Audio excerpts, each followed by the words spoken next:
Hello, my friends. I'd like to talk to you a little bit today about two techniques that I teach. And one is parts integration in NLP. And the other one is, of course, the body of knowledge made of several techniques called timeline therapy. I'd like to begin by saying that, quoting actually in my own words, Carl Jung, which was a Swiss psychologist, died, I think, in 1950. But it's one of those names that remain a phenomena in the world of psychology, psychiatry, and mental health. And he said that true growth doesn't come from, my word, doesn't come from perfecting what you are now. The true growth implies letting go of what's not essential, what was in the past, who you used to be, and stop being defined by what happened in the past to you. I'm emphasizing the words that presuppose past tense. Most people are defined today by what happened to them, which, if you think of it, makes them prisoner of their past forever, right? So that's a problem. That's a problem because that presupposes no further development, no further growth possible. So when you no longer identify with your past story, and some people, by the way, some of my clients and some of my students had horrific stories of things that happened to them. But if they understood something, and they understood rather quickly, by the way, and that was the thing that allows them to change whatever bad happened to them, be it business, be it career, being personal relationships, being, dare I say, even abuse of all kinds, and I'm not going to go into any details here, but when these people have managed to let go of their negative emotions and beliefs they form, the strategies they form based on what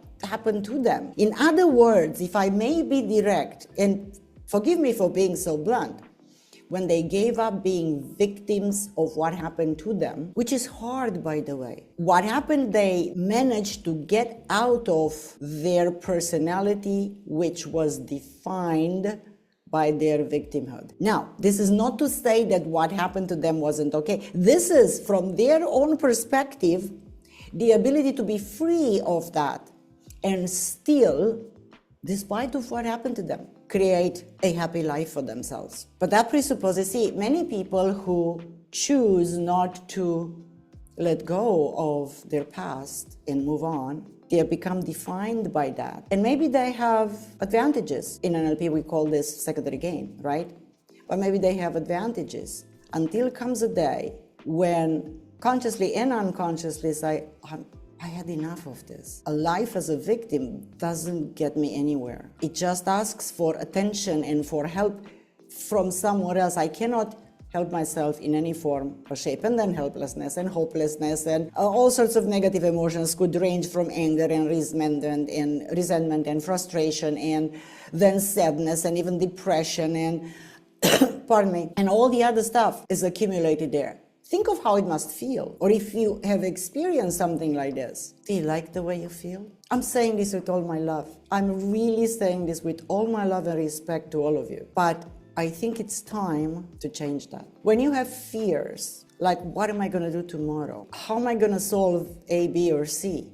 That's a big problem in my life. I tried this, I tried this, I tried that. And you try over and over and over and over again, hoping that tomorrow is going to be better. Well, guess what? In order for something outside of you to be better, something here has to change first. This was a hard lesson I learned, actually, that led me into wanting to learn NLP, because I was complaining and I wasn't happy. Truthfully, I wasn't happy. And I'm not saying that any of you kind of identify with what I just mentioned before. I'm not saying that you're not correct in your description of your life and you would like to make it better. And I did at the time. I did very much. But I didn't know how to. I didn't know that something else is possible. I didn't. And the lady that led me into NLP and timeline therapy said to me something important, because I complained about this and A, B, C, D and everything that wasn't going well in my life. And I had a lot of stuff that was going on, not going well at all in my life. From finances to career to relationships to all sorts of things, right? Like every one of us. I'm not an exception. She said to me something, you know what, you can move from place to place, you can even change cities, you can even change country, and faces of the people you interact with will change, but you will experience the same thing because the only thing that you take with you is you. And until you change, nothing else will change.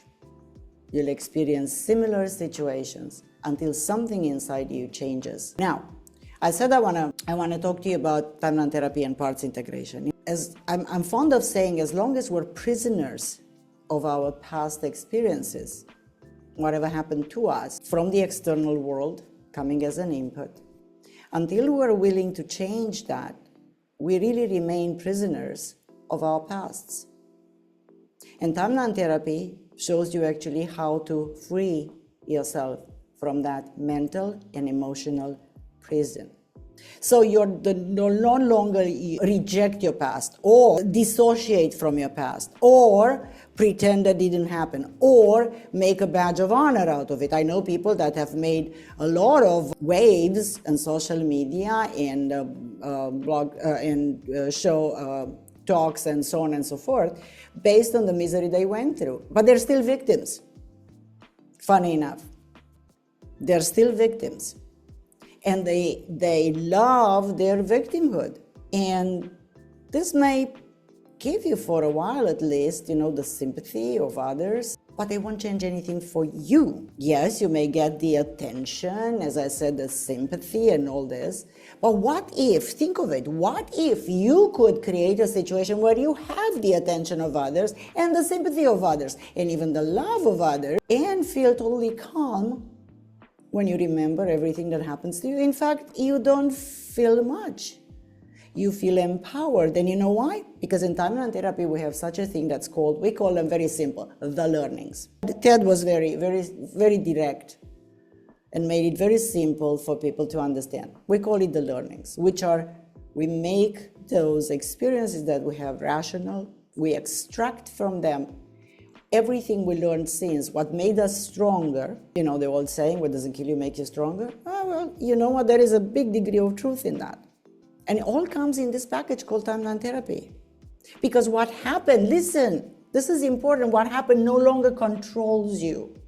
Because as long as you still live in the past, and you act today based on all your negative emotions from the past, I want to list them because I don't want to install anything. But everything you can think of that's of a negative nature, if you act today based on that, you're still prisoner of your past. But when that's gone, that no longer controls you. The past doesn't define the limits of what you can think of yourself. What could you then become? Because if you seek now validation from the outside world to give you what you feel you're like, if you feel like you can't achieve, you let others down, you are no good, not good enough, you are not, etc., which, by the way, it's common. In many of my students, it's very common. Even people who are very successful, something happens and their success, dips, takes a dip. And then they feel like they are not good enough. Then they beat themselves up. Then they create more anxiety. Then they create more worries. They cannot sleep well. Do you see how it works? But when your past doesn't longer bother you and you don't act upon that, it's sort of an integration, and that will lead me to talk about parts integration. You don't want the sympathy. You don't want anyone else to understand your pain. I got news for you. I'm not cruel, but nobody understands your pain. Nobody. There you go. So when you don't seek validation for who you are, what you lived, you no longer feel the urge to explain yourself to others and get validation for that. You begin to notice that things that used to trigger you, this is important, that once before timeline therapy used to stir something deep inside you and you go, no, I know, I don't like, and then you cut that person out, which sometimes is necessary to impose your boundaries, but you don't react emotionally based on old triggers. When you're able to look at your past and go, yep, it brought me where I am today and I'm happy today and I learned so much, but you're not plugged in to what happened to you. When your emotions stop dictating your reaction, not because you're disconnected from your feelings, not because you're dissociated, but because you learn to discern what part of you is responding to the present and what part of you was, and I'm past tense, reacting to the past. Past is not now. Now is another, every day is another day. I don't remember where I read this, but it was recently. I said, consider every day like a new opportunity for life. It's a new life because you can make it different. You can make it anew. You can make it special. But for that, you need to progress. You can make it different, in better that is, if you are hanging on to the old you, the past you.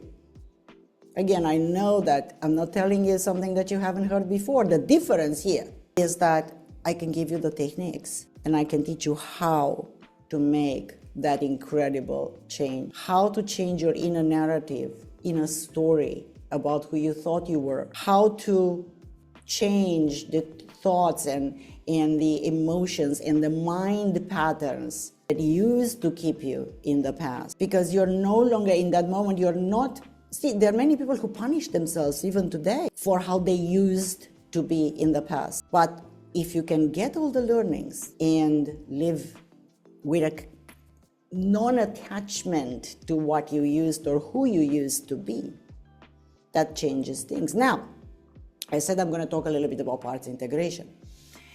You may think that because I talk so much about timeline therapy, this is the only thing that I love to teach. No, I love to teach all the techniques. Some of them are very fast. They take 5-10 minutes to make a major behavioral change, to make a change in strategy, to make a change in reaction, to get rid of triggers, emotional or otherwise, to develop new strategies, to develop new ways of thinking, and all of that's good. But I think that timeline therapy, of course, but also a technique which you call parts integration, are the key elements in an NLP practitioner and master practitioner that I teach that make a difference in change and transformation of a whole life. Now, parts integration. Now, let me ask you, you say, well, what the heck is that, right?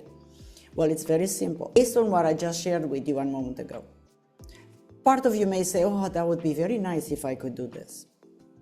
Meaning be free of my past limitations that create the blockages that I experience now, right? Or that would be very nice if I could have had A, B, C, D. A part of you may say that. But then comes the other thought, which is another part of you, by the way, that says, oh, don't kid yourself. This is all mambo jumbo. You can't change. You can't transform. You can't do what Adriana says. Well, look at my graduates. They're all independent operators. I teach them everything I know, and then they go and change their lives and are successful on their own. And each and every one of them has a positive story that happened to them. Because if you have these two parts, and people are, by the way, fragmented right and left. Some people have so many parts of themselves that always compete. You have a thought and then you have a doubt. I want to do this, but I can't, but I can't, but maybe I should, but maybe I shouldn't. I can't decide. I'm going this way, but the other way, and then you're frozen. These are examples of internal parts in your mind that compete with each other. And when parts compete with each other, it's almost like you're pulled in different directions. Now, imagine that you can take, let's say, these two parts and put them together, because here is the secret. Every part of you that you think it's separate and it's different, and the part of you that maybe reacts with anger, and when the whole event is over, you ask yourself, like it wasn't me. I don't know what has gotten into me. I reacted so strangely.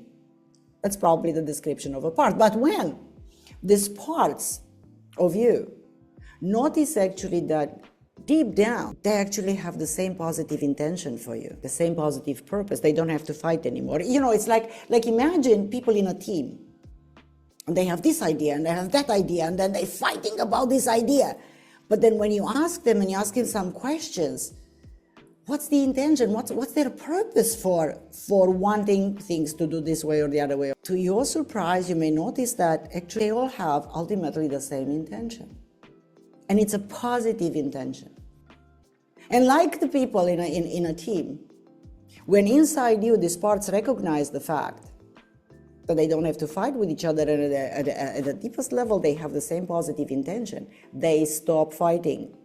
They virtually integrate. And an integrated mind is far more prone to peace of mind, clarity of mind, happy behaviors, happy state, ability to take action, move off a stuck position. As I said before, if you are torn this way or the other way or whatever, ultimately there are people who do nothing. Because they go, I don't know how to do, I don't know which way to go, this way or that way, or maybe the other one. And then they are frozen. If you really care to look around you, there are many people who are in this situation, which they could free themselves from that stuckness, yeah?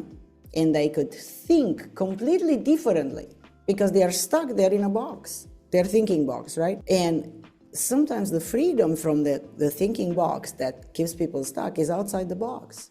And there are two things to do to free yourself from the box. First of all is getting control of, your mind, and specifically learn different ways to think, let go of your negative emotions and decisions and beliefs from the past, and also integrate parts if you have any. Because then you begin to live your true self.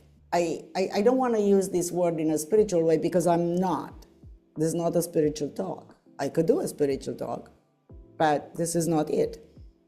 But it's almost like you're transcending your old self. And it's not about destroying your past. Your memories are there. But it's changing the meaning you used to associate and holding on to the negative emotions. That's changed. And as long as you're stuck in the past, there is no progress. See, you're not operating out of fear anymore. You're not operating out of fear of the future. You dare to take actions that in the old way of thinking, probably you wouldn't have. So I hope my thoughts inspire you. And of course, I'm looking forward to meet you along the way somewhere, my friends. Until then, be well.